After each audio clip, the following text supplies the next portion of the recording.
Les amis, petite vidéo actu où je voulais parler de la messagerie sécurisée Signal. Enfin on en parle, merci WhatsApp.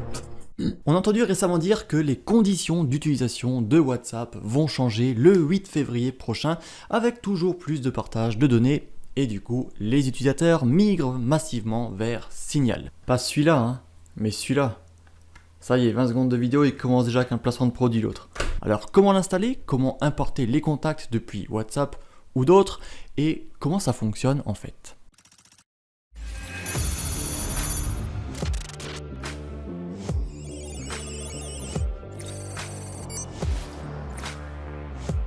Je suis moi-même utilisateur de Signal depuis 2 bonnes années et je vais commencer par expliquer son point faible qui justement est en phase d'être comblé. En fait, son point faible était précisément le fait qu'il n'était populaire qu'auprès d'une communauté restreinte, un peu geek ou high-tech, qui prenait sa vie privée au sérieux et préférait cette solution open source au lieu des bons vieux Messenger ou Instagram. Mais le souci, c'est que tous leurs proches ne sont pas tous forcément utilisateurs de Signal, quand bien même vous les invitez à l'utiliser, et vous êtes donc un peu forcé d'utiliser les solutions de Facebook ou d'autres, car vos propres contacts y sont et y restent. Profitons donc de cette occasion pour parler davantage de Signal et commençons par expliquer comment il fonctionne. Faisons simple, Signal c'est comme Facebook Messenger ou Instagram, mais en mieux.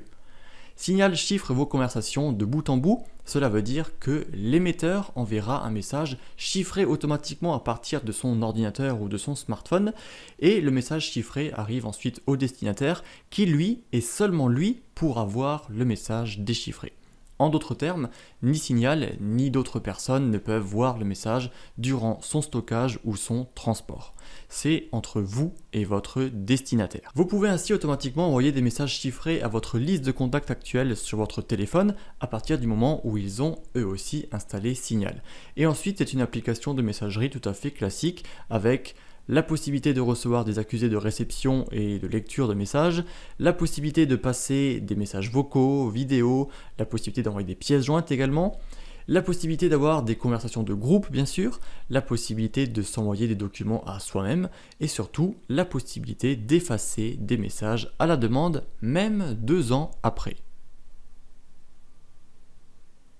Et croyez-moi que beaucoup de personnes me contactent car elles souhaitent supprimer des messages compromettants sur Facebook Messenger, mais elles ne peuvent pas le faire car ce n'est simplement pas faisable après un certain temps du moins.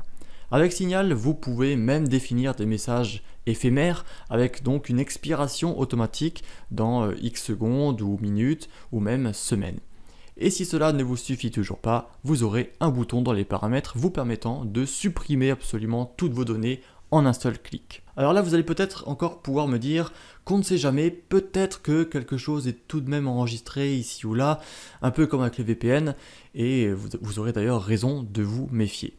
Mais il faut savoir que les applications Signal sont toutes open source, donc n'importe qui peut observer concrètement ce que l'application fait, à condition de comprendre un petit peu le JavaScript ou le Java.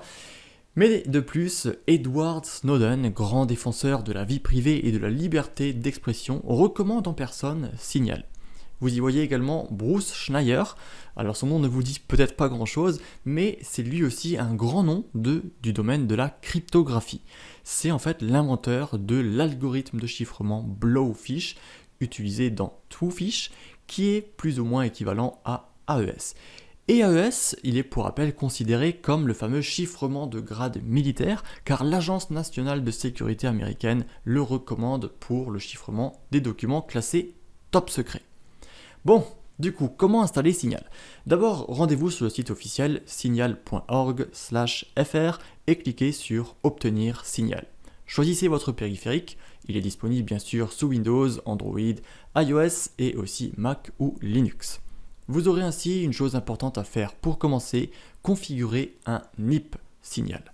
Le NIP n'est pas un code de confirmation ou une création de compte, c'est en fait un moyen sécurisé de récupérer à la fois votre profil, vos paramètres et vos contacts en cas de perte du téléphone, mais il ne récupérera pas vos conversations.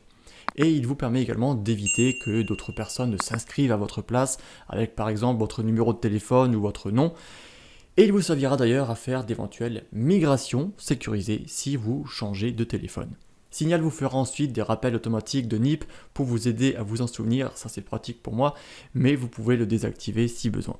Vous pourrez ensuite lier vos périphériques pour utiliser par exemple les mêmes contacts et messages à travers votre PC et votre smartphone. Je le fais notamment pour envoyer des documents d'un périphérique à l'autre, c'est très pratique, c'est chiffré donc c'est parfait. Et là aussi, on vous demandera régulièrement de relier les périphériques par mesure de sécurité. Rassurez-vous, c'est rapide. Ça vous tente, mais vous aimeriez tout de même migrer vos groupes depuis WhatsApp ou Messenger sur Signal d'abord, eh bien je vous joins le message Twitter de l'équipe Signal en personne qui vous montre comment créer un groupe et partager un lien à vos contacts sur une autre plateforme. Ces derniers pourront ainsi tous vous rejoindre dans Signal et c'est aussi simple que ça. Si jamais vous avez des questions sur Signal ou sur autre chose dont je n'ai pas traité dans cette vidéo, eh bien n'hésitez pas à laisser un commentaire sous cette vidéo. Je vous mets également en description tous les liens officiels vers la documentation en français, ainsi que les liens officiels de téléchargement de l'application. C'est mon conseil de fin, Signal est sécurisé, mais une application se faisant passer pour Signal ne l'est certainement pas, alors choisissez bien les sites officiels. Je vous remercie de m'avoir regardé jusqu'au bout, n'hésitez pas à vous abonner si ce n'est pas encore fait, et je vous dis à très vite pour une nouvelle vidéo.